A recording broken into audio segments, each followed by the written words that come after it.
Un šodien nevalstiskās organizācijas iesniegs premjerministrei savu korupcijas novēršanas un apkarošanas biroja priekšnieka Jaroslava Strelčenuka novērtējumu.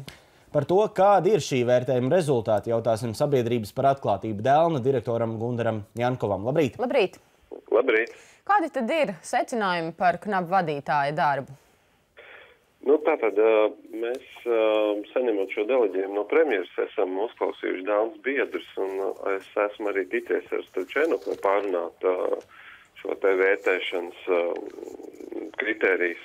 Un tas mūsu secinājums, neiedzinoties detaļās, ir tāds, ka Strelčenukungs nav autoritāte, viņš nav arī pretkorupcijas līderis valstī, un viņam nepiemīt vadītāja prasmes, lai vadītu KNAB darbu kopumā.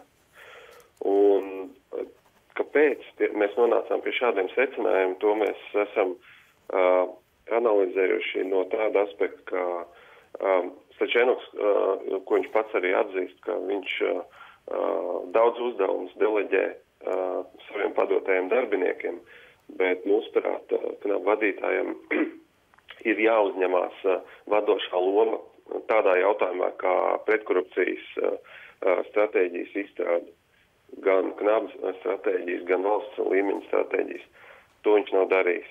Un ļoti tādās būtiskās lietās, kas ir tiešām valstiski svarīgas pretkorupcijas jautājumi, viņš neuzņemās līderību, viņš nevada šos te procesus, un viņam nepiemīt tādi izteikti, skaidri viedokļi šajos te jautājumos.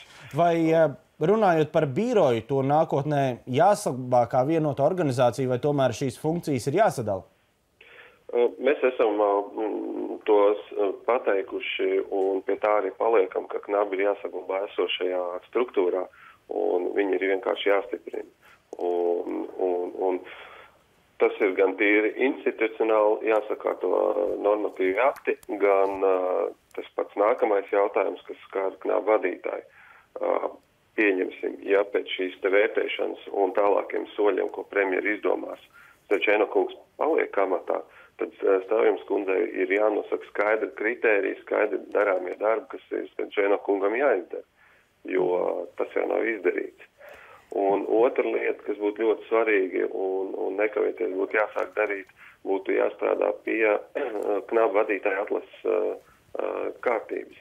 Jo, kā mēs zinām, tad neviens KNAB vadītāja atlases process nav noticis sekmīgi un ir rezultējies ar fiasko.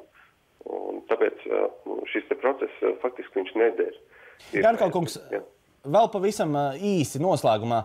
Vai jūs varat tā īsi noformulēt viedokli, vai situācijā, kad Saeimā nav atbalsts KNAB vadītāja nomaiņai, šis jautājums nav jāizņem vispār no dienas kārtības un jādara viss, lai organizācija varētu produktīvi strādāt, jo, kā zināms, koalīcijā nebūs balsu vairākumu, lai Strelčenukungu atbrīvot, pat ja tāda vajadzība radīsies pēc komisiju atzinuma?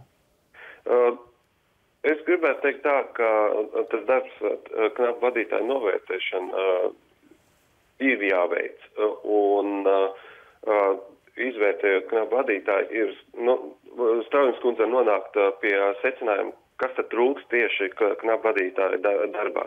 Un pieņemsim, manuprāt, mūsu secinājumi ir pietiekami arī pamatoti, lai Stāvjums kundze varētu izdarīt secinājumus un kā es minēju, noteikti skaidri darāmos darbus Strelčenukungam. Bet vai tad jūs arī tīri tā rekomendējat, ka varbūt viņu vajadzētu arī no amata atcelt tai savā atzinuma daļā? Mēs pēc šādiem te secinājumiem uzskatām, ka tāds nevar būt KNAB vadītājs. Bet mēs, viņam nepiemīt vadītāja prasmes un šī te līderība. Gan KNAB, gan vispār līderībai valstī.